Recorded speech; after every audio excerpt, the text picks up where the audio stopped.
यौनी बतिया के जब सुनने लोग तो कहे अंग्रेजन के भगावे बदे एगो प्लान करे के बाद केहू कहे अंग्रेज भगबे ना करिए कहे भगी है कैसे भूमिका में कि कौन कहता है गोरे हटेंगे नहीं,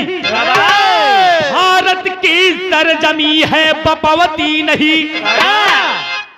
सह सकेंगे नहीं ऐसे जुल्मो सितम,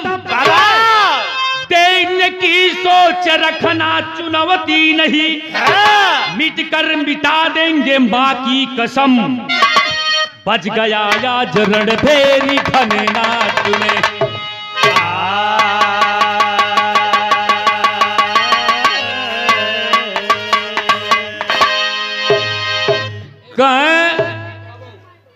मर जाई भले लेकिन तोहका ये हिंदुस्तान से चहेट के बाहरे करे के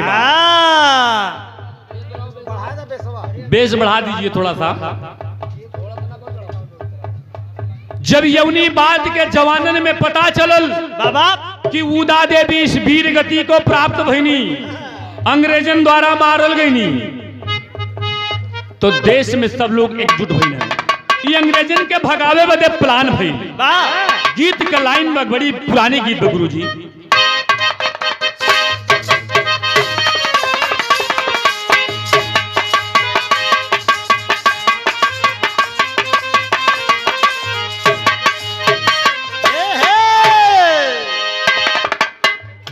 कि गज भर के गुजरिया और गजब कर हो, अरे गजब भर के गुजरिया गजब कर हो, गजब नियर अब तब कर हो।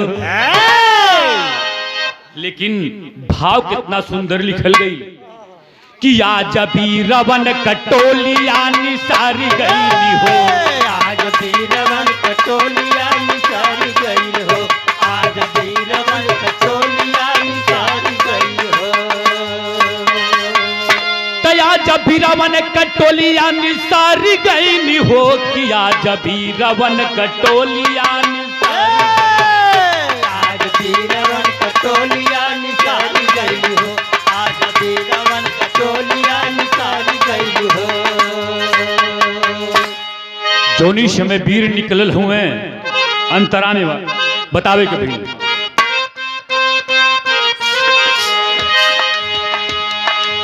सुखदेव राजगुरु काइले पयानवा,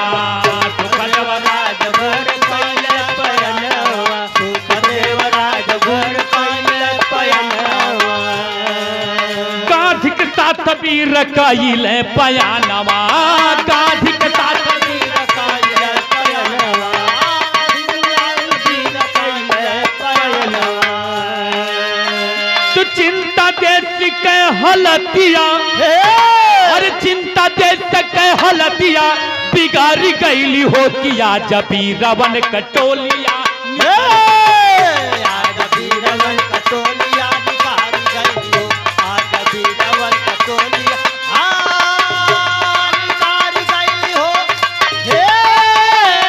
वाह भैया वाह,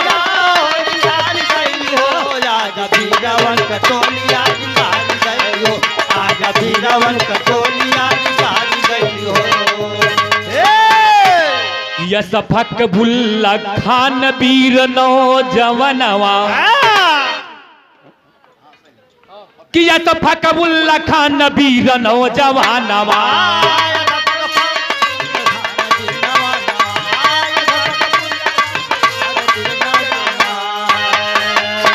देश के आजाद करावे बदे हमरे हर समाज के लोगन के योगदान बा।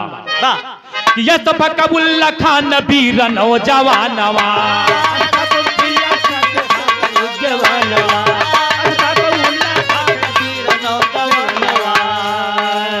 अरे भेज देली माइया अपन यलहर सुगनावा। उदा देवी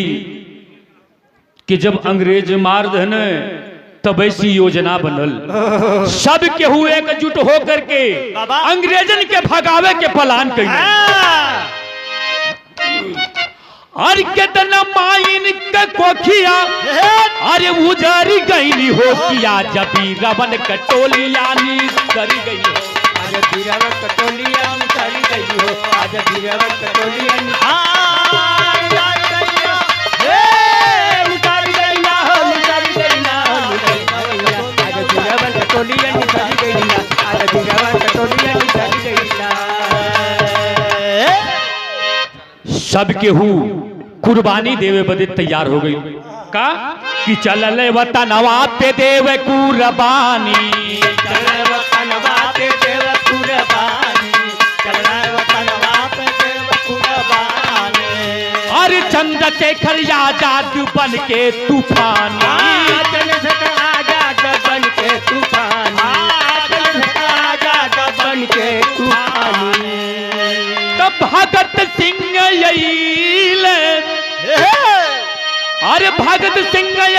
सपना सवारी गईल हो किया जबी रवन कटोलिया निसारी गई हो आज बीरवन कटोलिया निसारी गई हो आज बीरवन कटोलिया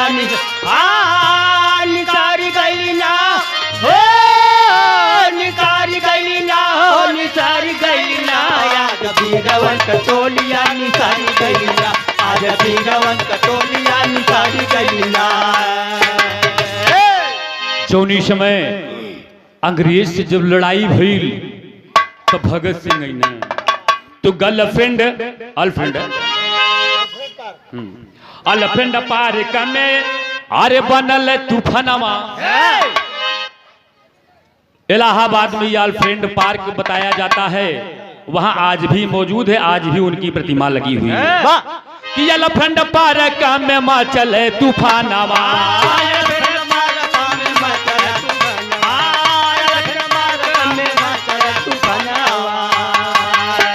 अरे खुनावा का होली खाने बे रहे जवानवा खुनावा का होली खेल जवानवा खुनावा का होली खेल जवानवा कि जहां के सरिया अरे जहां के सरिया पहाड़ी गईल हो किया जबी रवन कटोलिया नी कर आज बीरवन कटोलिया निकाली गई हो आज बीरवन कटोलिया निकाली गई ना हो निकाली गई ना हो निकाली गई ना आज बीरवन कटोलिया निकाली गई ना आज बीरवन कटोलिया निकाली गई ना कि गुरगड़े सरा मलाल भैले गुणकारी स्वर्गवास से चंद्रिका जी सींचे फूलवारी स्वर्गवास से चंद्रिका जी सींचे फूलवारी स्वर्गवास से चंद्रिका जी सींचे फूलवारी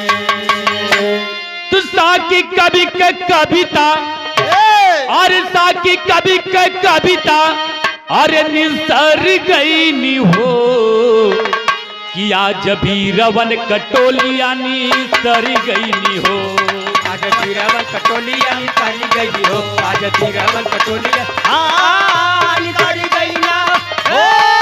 निकाली गई ना हो निकाली गई ना आज बीरवन कटोलिया निकाली गई ना आज बीरवन कटोलिया निकाली गई ना